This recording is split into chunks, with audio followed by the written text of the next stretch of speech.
اسرائیل کی رہائشی علاقوں اور ہسپتالوں کے اطراف بمباری 24 گھنٹوں کے دوران مزید 200 سے زائد فلسطینی شہید ہو گئے۔ غزہ، نیت الحیہ، خان یونس اور علم غازی کے علاقوں پر اسرائیلی حملوں میں 50 فلسطینی شہید۔ رفح کے کویتی ہسپتال کے قریب اسرائیلی حملے میں خواتین اور بچوں سمیت کئی افراد شہید اور زخمی ہو گئے۔ اسرائیلی افواج نے شہریوں کو وسطی غزہ سے شیلٹرز میں جانے کا حکم دے دیا۔ آپ کو خبر دے رہے ہیں، غزہ سے اسرائیل کی رہائشی علاقوں اور ہسپتالوں کی طرف بمباری 24 گھنٹوں کے دوران مزید 200 سے زائد فلسطینی شہید ہو گئے۔ بیت الحیہ، خان یونس اور علم غازی کے علاقوں پر اسرائیلی حملوں میں 50 فلسطینی شہید۔ رفح کے کویتی ہسپتال کے قریب اسرائیلی حملے میں خواتین اور بچوں سمیت کئی افراد شہید ہو گئے۔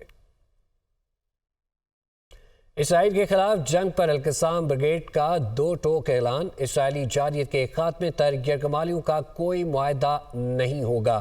ہماری ترجیح اپنے لوگوں کے خلاف اسرائیلی جارحیت کو روکنا ہے۔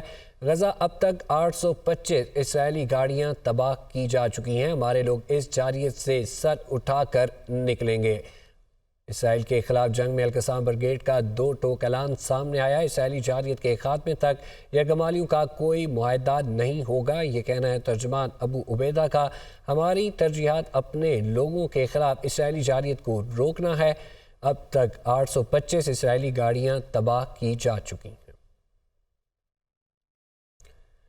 فلسطینیوں سے اظہار یکجہتی، حکومت کا نئے سال کی تقاریب پر پابندی کا اعلان۔ نگران وزیر اعظم انوار اللہ کاکڑ کا کہنا ہے کہ فلسطین کی صورتحال پر پوری قوم رنج و غم میں مبتلا ہے۔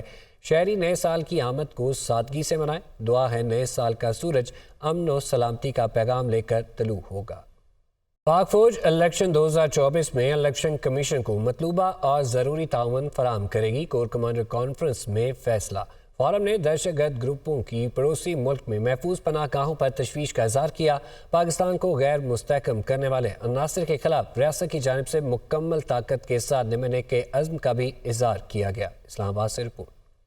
آرمی چیف کی زیر صدارت 2 روزہ 261ویں کور کمانڈر کانفرنس۔ پاک فوج کا عام انتخابات میں الیکشن کمیشن کو مطلوبہ اور ضروری تعاون فراہم کرنے کا فیصلہ۔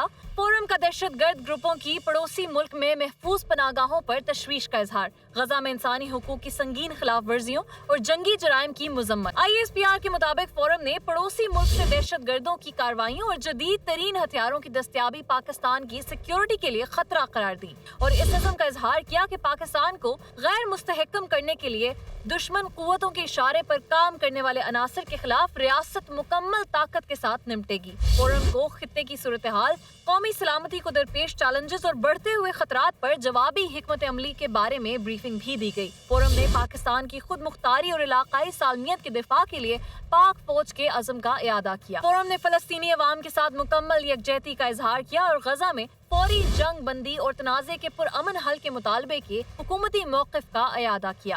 کور کمانڈرز کانفرنس نے مقبوضہ کشمیر میں بھارتی فوج کی مسلسل جبر پر شدید تشویش کا اظہار کیا اور بھارتی فوج کی شہریوں کے اغوا، تشدد اور قتل کی کارروائیوں کی مذمت کی۔ کہا کہ پاکستان عالمی قوانین کے مطابق مسئلہ کشمیر کے حل اور کشمیری بھائیوں کی سیاسی، اخلاقی اور سفارتی حمایت جاری رکھے گا۔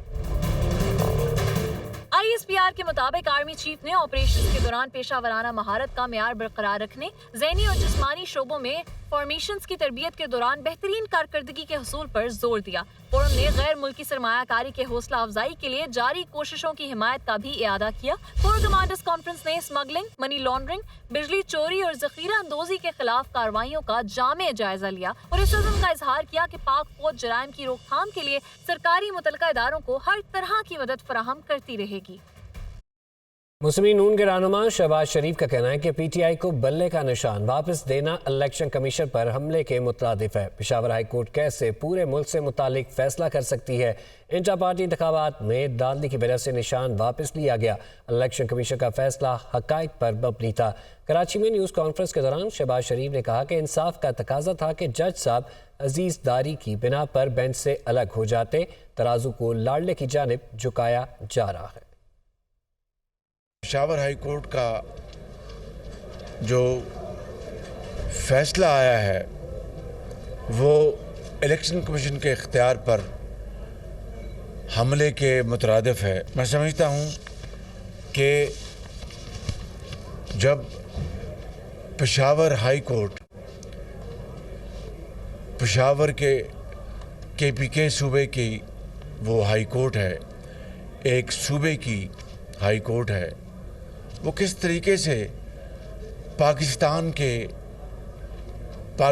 بھر کے معاملے کو وہ اس کا فیصلہ دے سکتی ہے؟ میں سمجھتا ہوں کہ انصاف کا تقاضا یہ تھا، میں یہ بات بڑے ادب سے عرض کرنا چاہتا ہوں کہ انصاف کا تقاضا یہ تھا کہ جج صاحب اپنی عزیزداری کی بنا پر اس بینچ سے علیحدہ ہوتے اور ایسے جج کا وہاں پر ان کی تعیناتی ہوتی جو کہ ابو بورڈ، جن کا کسی سے رشتہ داری یا ان سے کسی کینڈیڈیٹ کے ساتھ تعلق داری نہ ہوتی۔ لاڈلا کون ہے؟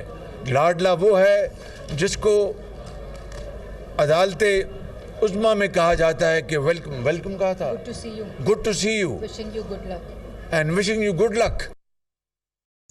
Chairman Peoples Party Bilawal Bhutto کہتے ہیں سب کو معلوم ہے کاغذات نامزدگی کہاں چھینے جا رہے ہیں۔ سندھ میں کسی سے کاغذات نامزدگی نہیں چھینے گئے، جہاں چھینے گئے وہاں کی حکومت جواب دے۔ مزید کہا مشکلات کا شکار PTI رہنماؤں کو ماضی کی غلطیاں ماننا پڑے گی، توبہ کرنا ہوگی، نفرت کی سیاست ختم ہونی چاہیے، لاہور کے عوام کے پاس آپشنز ہونے چاہیے، اس لیے وہاں سے الیکشن لڑ رہا ہوں۔ عام انتخابات میں سرپرائز دیں گے، وہ سکھر میں پریس کانفرنس کر رہے تھے۔ نامینیشن فارمز ہیں، وہ آپ کو بہتر معلوم ہوگا کہ یہ کام کہاں ہو رہا ہے۔ ہمارے سکھر میں تو ایسا نہیں ہوتا، لڑکانہ میں تو ایسا نہیں ہوتا۔ جو لوگ یہ کروا رہے ہیں وہ جواب دے، جہاں جن کا حکومت ہے وہ اس بات کا جواب دے۔ میں سمجھتا ہوں کہ بلا وجہ یہ کام کیا جا رہا ہے، اس سے آپ کسی کو الیکشن لڑنے سے بھی نہیں روک سکتے، اور ان کو ایک بہانہ ملتا ہے، ان کو بھی ایک تماشا کھڑا کرنے کے لیے۔ نہ صرف باتیں کرتے ہیں، ہم ان باتیں پہ عمل درآمد کرتے ہیں۔ قائد عوام نے جو وعدے کیے ان پہ انہوں نے عمل درآمد کی، شہید محترمہ بینظیر بھٹو نے جو وعدے کیے ان پہ انہوں نے عمل درآمد کی۔ تخت لاہور کی بات ہے، میں نے یہ فیصلہ کیا کہ ہم نے خود انشاءاللہ تعالی لاہور سے الیکشن لڑنا ہے، اور لڑنا ہے اس لیے کہ لاہور کے پاس اور آپشنز ہونا چاہیے۔ لاہور کے عوام کے لیے صرف یہ نہیں ہو سکتا کہ ایک آدمی کو وہ چوتھی دفعہ مسلط کیا جائے یا اسی کھلاڑی کو واپس لے کر آئے جس نے ایک اور بزدار کو مسلط کرنا ہے پنجاب پہ۔ پاکستان پیپلز پارٹی جو لاہور میں ہی جنم لیا تھا اس جماعت نے، اور ہمارا ذمہ داری ہے جو لاہور کے غریب عوام ہیں، جو ان کے مزدور ہے، جو ان کے اقلیت ہے، جو ان کے پورا کا پورا ایک جو ان کا طبقہ ہے جو لاوارث ہے اس وقت، ان کا آواز بن کے انشاءاللہ تعالی پاکستان پیپلز پارٹی میدان میں اترے گی۔ پاکستان تحریک انصاف کے چیئرمین بیرسٹر گوہر علی خان کہتے ہیں کہ سخت حالات کے باوجود PTI امیدواروں نے سب سے زیادہ کاغذات نامزدگی جمع کرائے۔ نواز شریف صرف بانی PTI نہیں، کسی اور کو بھی الیکشن نہیں لڑنے دے رہے۔ آئین کے مطابق بانی PTI الیکشن میں حصہ لے سکتے ہیں۔ الیکشن کمیشن کی کارکردگی سے کوئی بھی مطمئن نہیں۔ الیکشن شفاف نہ ہوئے تو معیشت تباہ ہو جائے گی۔ ان کا کہنا تھا کہ کسی سے اتحاد نہیں ہوا، جنہوں نے پریس کانفرنس کی انہیں پارٹی میں شامل نہیں کیا جائے گا۔ ہم ٹکٹیں فائنل کر رہے ہیں، 2-4 روز میں فیصلہ ہو جائے گا۔ وہ راولپنڈی میں گفتگو کر رہے تھے۔ اگر election free, fair and transparent نہ ہوئے تو اکانومی کا نقصان ہوگا، جمہوریت تباہ ہو جائے گی، عوام کو ان کے منتخب نمائندے نہیں ہوں گے۔ نواز شریف جس پلان کے تحت آیا ہے وہ تو پورے ٹیم کو لڑنے نہیں دے رہا، صرف ایک لیڈر اور 2 کے اور 3 کی بات نہیں، وہ تو کسی اور کو بھی لڑنے نہیں دے رہا۔ آئین قانون کے مطابق خان صاحب کوالیفائڈ ہے اور الیکشن لڑ سکتے ہیں۔ ان سخت حالات کے باوجود آپ کے سب سے زیادہ لوگوں نے نامینیشن پیپر فائل کر دی ہے۔ الیکشن کمیشن کی کارکردگی سے کوئی مطمئن نہیں ہے۔ ہمارے ورکر سپورٹر ہے اور پارٹی کی ایک پالیسی ہے، متفقہ پالیسی یہی ہے جو خان صاحب کی طرف سے سٹیٹمنٹ تھی وہ ہم نے دی تھی کہ جو لوگ پریس کانفرنسز کر چکے ہیں ان کو ہم ٹکٹوں کے لیے کنسیڈر نہیں کریں گے۔ کسی نے بھی کوئی لسٹ اگر شیئر کی ہے، کوئی نام آیا ہے، وہ بالکل غلط ہے۔ پریس کانفرنس کے تھرو انشاءاللہ تعالیٰ وہ ہم پریس کانفرنس کریں گے، پریس کانفرنس کے تھرو انشاءاللہ تعالیٰ سارا ڈیٹیل دیں گے آپ کے سامنے۔ جو ٹکٹس ہے وہ فائنل کر رہے ہیں 2-4 دنوں میں، اور اس پہ کوشش کر رہے ہیں، اور اسے کنسلٹیشن ہماری جاری ہے، اور آلموسٹ فائنل ہو چکے، انشاءاللہ 1-2 دنوں میں فیصلہ بھی ہو جائے گا۔ اسلام آباد ہائی کورٹ نے سائفر کیس کا ٹرائل 11 جنوری تک روک دیا۔ جسٹس میاں گل حسن اورنگزیب نے جیل ٹرائل، فرد جرم اور ان کیمرہ سماعت کے خلاف درخواستوں پر عبوری حکم جاری کیا۔ جسٹس میاں گل حسن اورنگزیب نے ریمارکس دیے کہ اس کیس میں 1923 کے قانون کا سہارا لیا گیا۔ 1923 میں دنیا انسانی بنیادی حقوق سے ناواقف تھی۔ اسلام آباد سے رپورٹ۔ جیل ٹرائل، فرد جرم اور ان کیمرہ سماعت کے خلاف درخواستوں پر سماعت۔ اسلام آباد ہائی کورٹ نے سائفر کیس کا ٹرائل روک دیا۔ عدالت نے 11 جنوری تک حکم امتناع کا تحریری فیصلہ جاری کر دیا۔ دوران سماعت جسٹس میاں گل حسن اورنگزیب نے کہا کہ 2 سوالات کے جوابات چاہیے۔ عدالت نے اوپن ٹرائل کا کہا تو ان کیمرہ سماعت کیوں شروع ہوئی؟